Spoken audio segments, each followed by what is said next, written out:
Catherine, please come on board. Talk to me. Hi, how are you? Good. How are you doing? I'm doing very well. Talk to us. Tell us who Catherine is. Give us your story. We want to hear from where you came from. I know to have reached where you are, you must have gone to school. You possibly born somewhere, brought up, and you are where you are now. So please, Catherine, take us through your story. Okay, thank you. Kathleen Marithi is a 26-year-old young Kenyan lady, born and bred in Kenya, from a tribe called Kikuyu.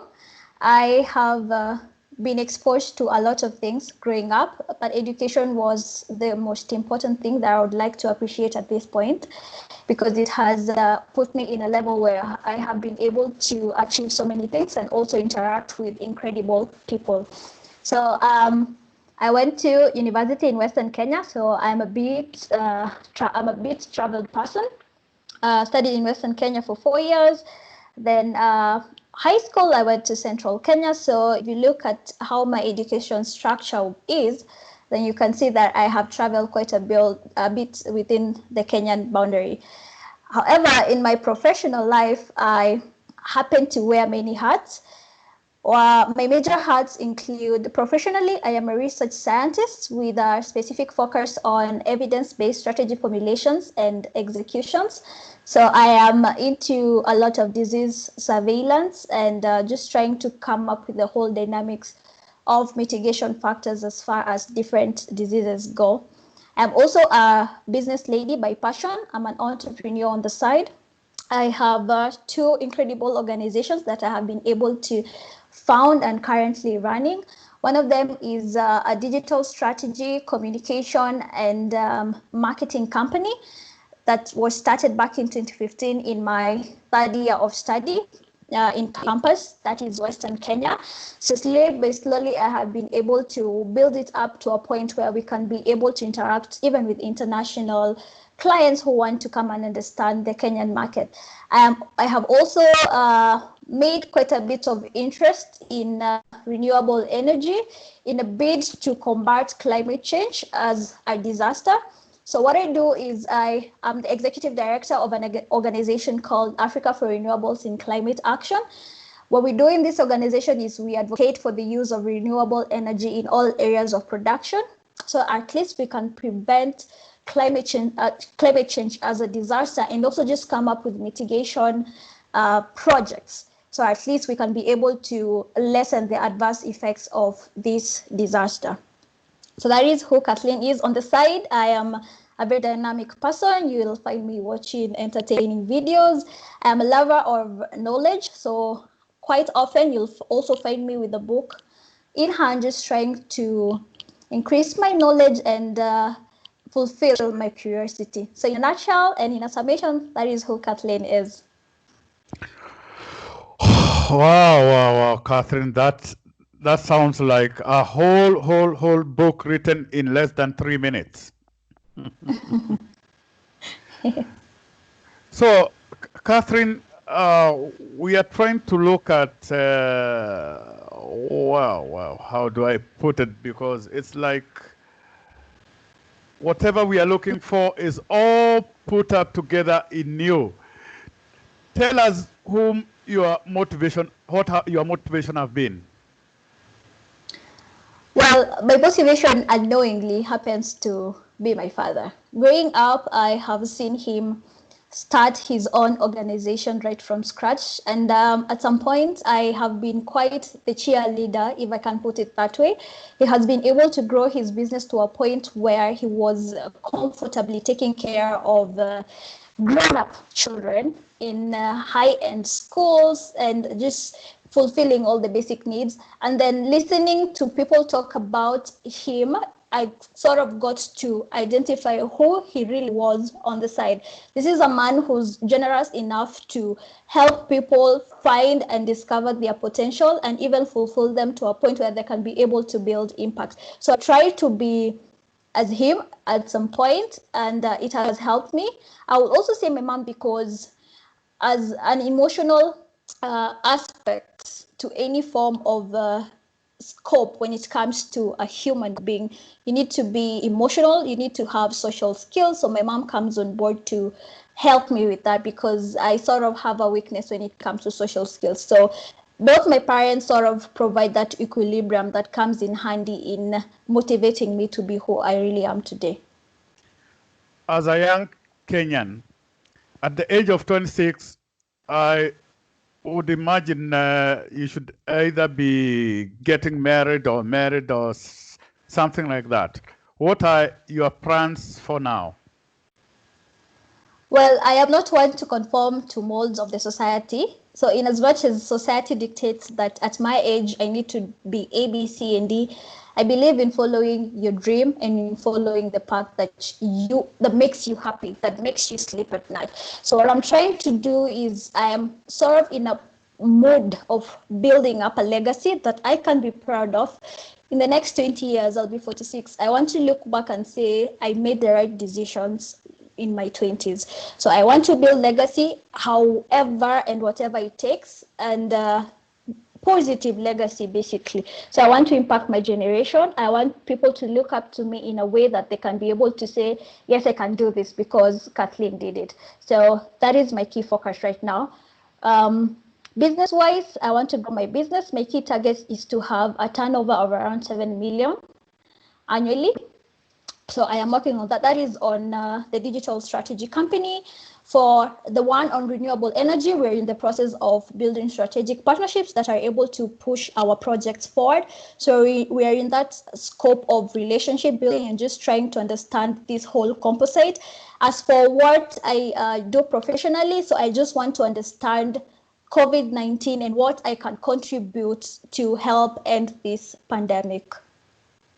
Now that we have mentioned the COVID-19, that is one of the areas that I want us to talk about as a researcher. And before we get there, I would want to hear Catherine speak directly to the young men and women in Kenya who are in their young adulthood. Okay, to my fellow youths, to my fellow young Kenyans, there is no limitation. Keep shooting for those stars and you will elevate more than you can imagine.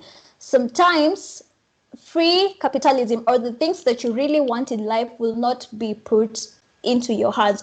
You have to knock on those doors, you have to call up these people, and you have to go out there. So wake up every day and know that whatever you want in life, you simply have to go out there and get it. And let no man tell you that anything is impossible, because with God, all things are possible. And that should be your key focus and your key motivation. Please talk to the world, talk to Kenya, talk to me.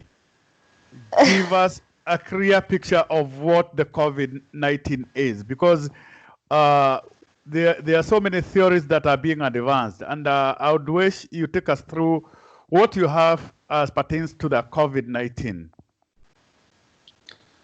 Well, COVID-19 is a pandemic that honestly has put the world on its knees. So many things have stopped.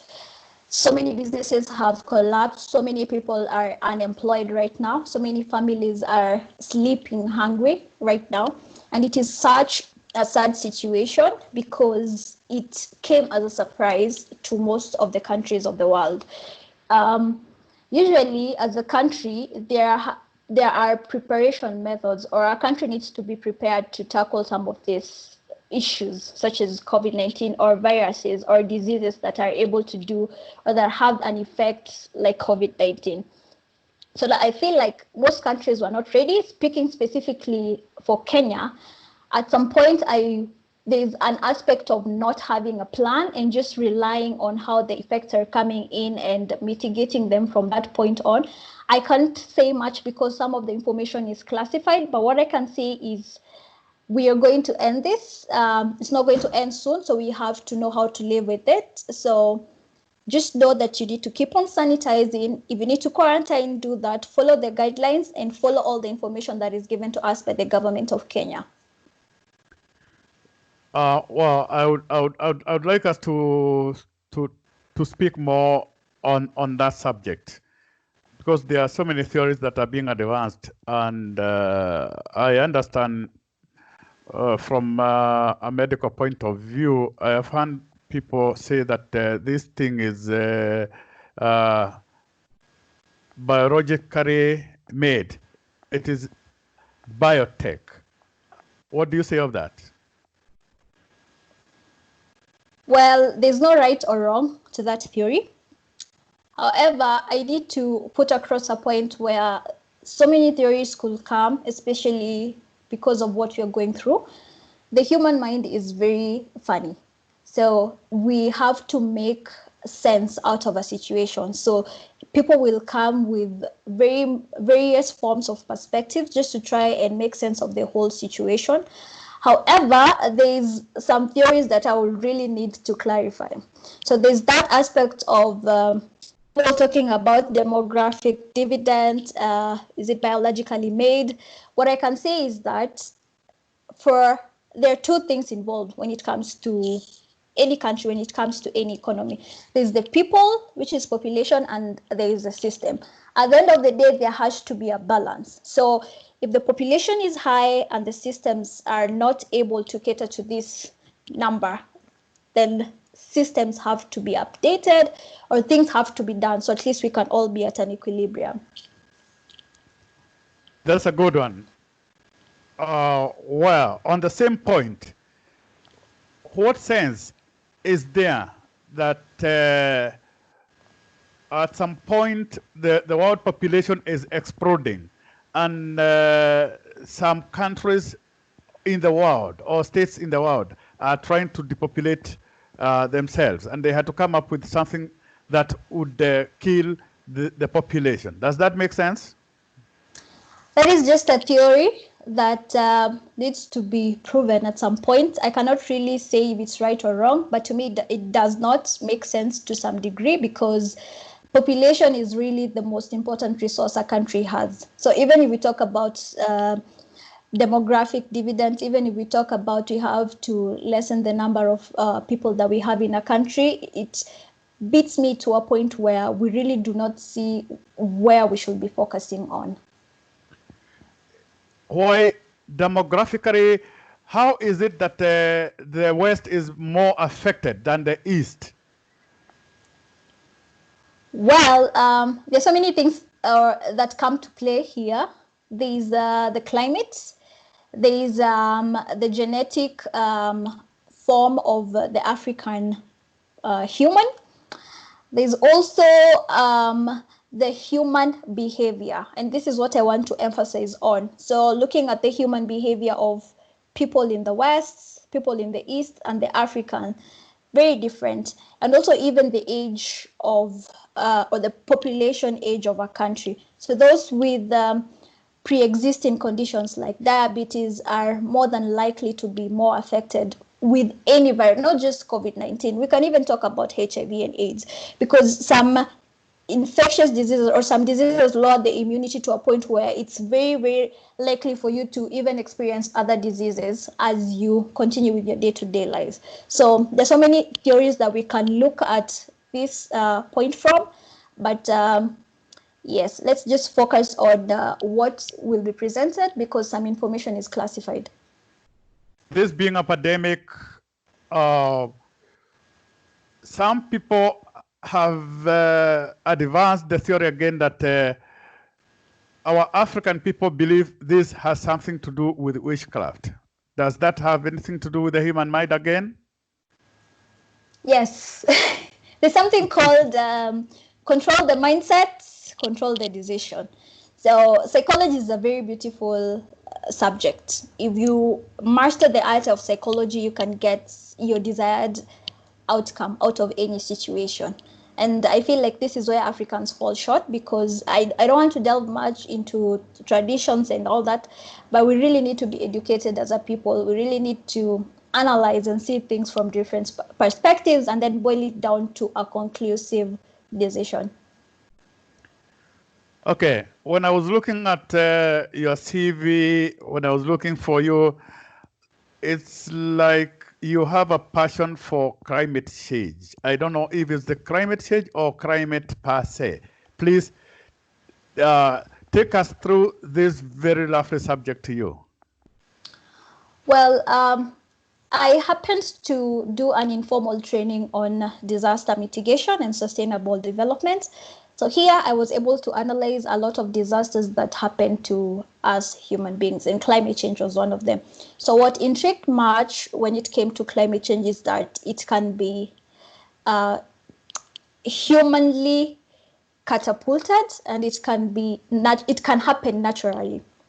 So now, looking at the statistics, humans play a very big role when it comes to this. Number one, migration. Number two, economy, demand and supply. Number three, education. People migrate from this place to that place. People do this business to that business. So this tends to put the world put the earth in a place where it cannot be able to contain all this. So now we experience climate change. So my work or my role or my passion comes from the fact that we do not have a second home. So we really need to take care of this for our future generations. We don't really want a world, or we don't really want an earth where our kids will blame us for the decisions that we're making right now. So that is where my passion comes from. That sounds so good. Who has inspired you in your journey on climate matters? In my second, when it comes to my second business on digital strategy, so one of my role is to build up market intelligence for international organizations that are coming to play in the Kenyan market.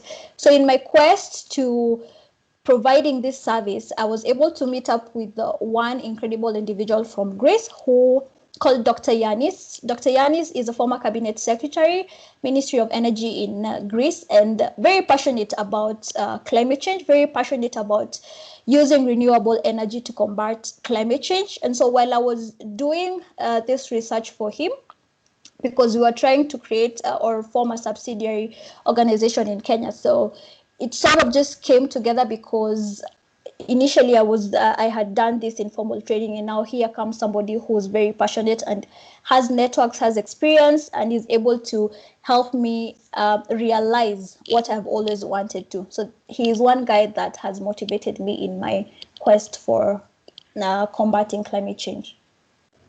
Talk to the youth. Well, again, my fellow youths, let my story inspire you in one way or another. At the end of the day, there are so many opportunities that are around you. You just have to be aware of the environment that you're living in. You also have to look out for that hidden story with which every person comes with, because at the end of the day, you will learn a thing or two and it will help you in life. Also, just look at life from an aspect of everybody that comes into your life is your destiny connector. So try and find what you need to learn from this person and and apply it in your life, and let it move you one step closer into realizing your dream. Talk to the parents. Okay, our dear parents. Now, I want to emphasize here, most of the things that we are doing now, or most of the things that we are passionate about now, is not what we studied. So please do not push your kids to do courses that they are societal acceptable or accepted. Please find that which your child is passionate about and help him or her realize her dreams. Do not try to live your life through your child's life. Just let her live her life the way she wants to, or the way he wants to. Talk to the country leadership. Okay. So leadership is a very broad subject. Why? Because leadership is a science. It needs a certain level of technique for you to decide, or for you to make a decision that will satisfy millions and millions of people. With that, you have to incorporate the language of leadership. So I want to say that our leaders should use the language of leadership to listen to the people and to provide solutions that are, number one, sustainable, number two, realistic, and number 3, that come from a perspective of integrity. So I pray that they be concise, that they be approachable, that they listen, and that they learn the art of working together as a team, because together we can achieve so much more. Is that the same message you have for the world? Yes. If we all work together, then we'll make this world a better place. What would you say about the human-animal conflict? Well, what will I say about that? It's something that has been there since time immemorial. But I would like to draw my answer from the religious point of view. We were given dominion over these people, over this this species. Sorry. Yeah. So you use your authority and use it confidently. God trusted you in this, so do not disappoint him. Tell me, give me the Catherine I will have in the next 3 years.